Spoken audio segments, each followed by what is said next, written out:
of David was most likely inherited from his father, David's father Solomon, who was most likely influenced by some of his pagan wives.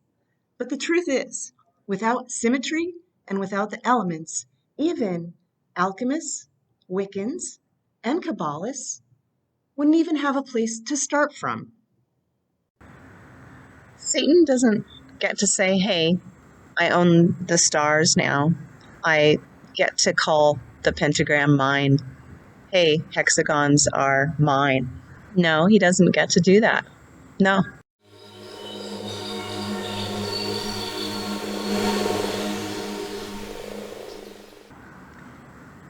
A hexagram and a pentagram are simply shapes at the end of the day. In and of themselves, they hold no power. If you're fearing something, then that thing has power. If a child drew a picture of an evening sky and drew stars all over the picture, would those stars offend you or bother you in any way? Absolutely not. Now, what happens when we put a circle around a star? It then automatically starts to mean a little bit more. Why? I remember one time a woman telling me that we absolutely should not mimic anything that the enemy has taken for his own. We don't want to wear the enemy's colors.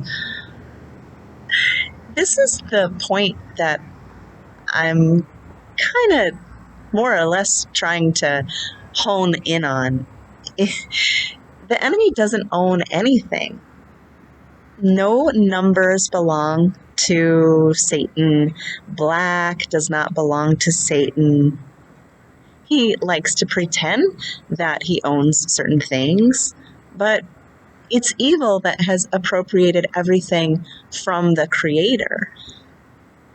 He hasn't created anything and designed anything. He's only taken the things that God has designed and that God has made, and he is the one who initially adopted it for things that are impure.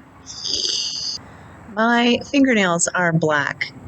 Is that creepy or evil? No. Black reminds me of God's pupils. I wear this crystal. Is it evil? Do I practice New Age? No. It reminds me of my beautiful mother. And the fish that are wrapped around it reminds me that Jesus took a little boy's lunch and multiplied it to feed multitudes. And does it hold energy? Yeah, it does. Why? Because God designed it that way. And what does it make me feel close to? Makes me feel close to the worship that I experienced on Sunday when Holy Spirit fell on me. And was that energy captured? For me, yeah. Is it bad? No. Does God have everything to do with these things? Yes. One time I saw a young man wearing an upside down cross. And I went up to him and I said, "Oh, are you honoring Peter?" He just kind of looked at me funny.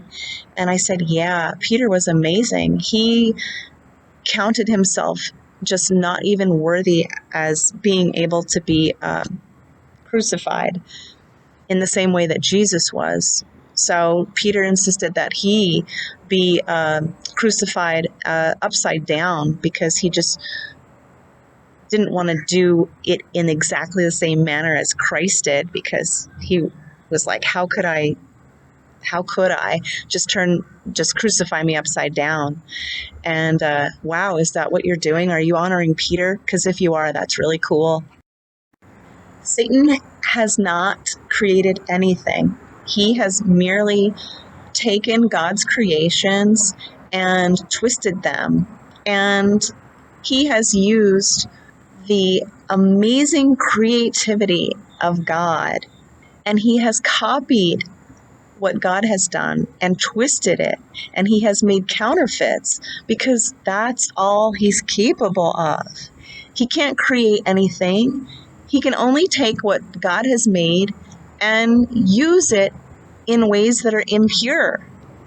I'm using the pentagram to represent the number 5 for God's grace.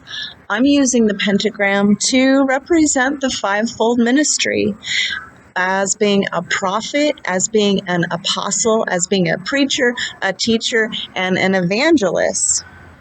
The 5-pointed star is effective for me in remembering the 5 wounds of Christ, remembering how he was whipped so that I could be healed, remembering how he took on the crown of thorns, remembering how he was stabbed in his side and how living water poured out of it, remembering the nails that he took in his wrists and on his feet, remembering that his sacrifice was all sufficient so that I could be a citizen of heaven and my sins would be forgiven if I accepted the gift that he gave for me. The stars are actually singing God's praises, and that might even be why you're attracted to them in the first place. All of the constellations were made by God. The star, hexagram, pentagram, most any star, makes me think also of how the Magi, the magical people of that time, followed a star to find young Jesus. These stargazers used a star to locate Christ.